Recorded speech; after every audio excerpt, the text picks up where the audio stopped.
నేను doctor Jayalakshmi, gynaecologist జెన్ hospital Kukatpally. ఈరోజు మనము గర్భిణీ స్త్రీలకు ఉండే మూఢనమ్మకాల గురించి మాట్లాడుకుందాం. ఫస్ట్ పీరియడ్స్ మిస్ అవ్వగానే డాక్టర్ దగ్గరికి రావాలి. బట్ చాలామంది ఏమనుకుంటారంటే 3 నెలలు దాటాక వెళ్దాము అని అనుకుంటారు. కానీ ఈ 3 నెలల లోపల ఒక్కొక్కసారి జరగవలసిందంతా జరిగిపోతుంది. నెక్స్ట్ ఫుడ్ విషయానికి వస్తే ఇద్దరి కోసం తినాలా అని అడుగుతారు. బట్ అది కరెక్ట్ కాదు.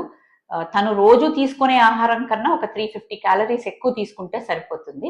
అలాగే ఫ్రూట్స్ విషయానికి వచ్చేసరికి ఫ్రూట్స్ పండుగా తినాలి కానీ, ఎందుకంటే అందులో ఫైబర్ కూడా ఉంటది కాబట్టి ఫ్రూట్స్ కింద తీసుకుంటేనే, హోల్ ఫ్రూట్స్ కింద తీసుకుంటేనే మంచిది. అలాగే చాలా మందికి కుంకుమ పువ్వు గురించి అనుమానాలు ఉంటాయి. కుంకుమ పువ్వు తాగాలా? తాగితే పిల్లలు తెల్లగా పుడతారా? ఎంత తాగాలి అని అడుగుతూ ఉంటారు. కానీ అది కూడా ఒక మూఢనమ్మకమే. పిల్లల యొక్క రంగు తల్లిదండ్రులను బట్టి, వాళ్ళ జెనెటిక్స్‌ని బట్టి వస్తుంది. సో, రాత్రి పడుకునే ముందు ఒక గ్లాస్ పాలల్లో 4, 5 స్ట్రాండ్‌లు కుంకుమ పువ్వు వేసుకుంటే, అది కూడా ప్యూర్ కుంకుమ పువ్వు వేసుకుంటేనే మంచిది. బికాస్ అందులో యాంటీ ఆక్సిడెంట్స్ ఉంటాయి కాబట్టి నిద్ర బాగా పడుతుంది. కాళ్ళ క్రాంప్స్ తగ్గుతాయి. హార్ట్‌కి, కళ్ళకి చాలా మంచిది. సో, అందరు జనరల్ పాపులేషన్ కూడా తాగొచ్చు.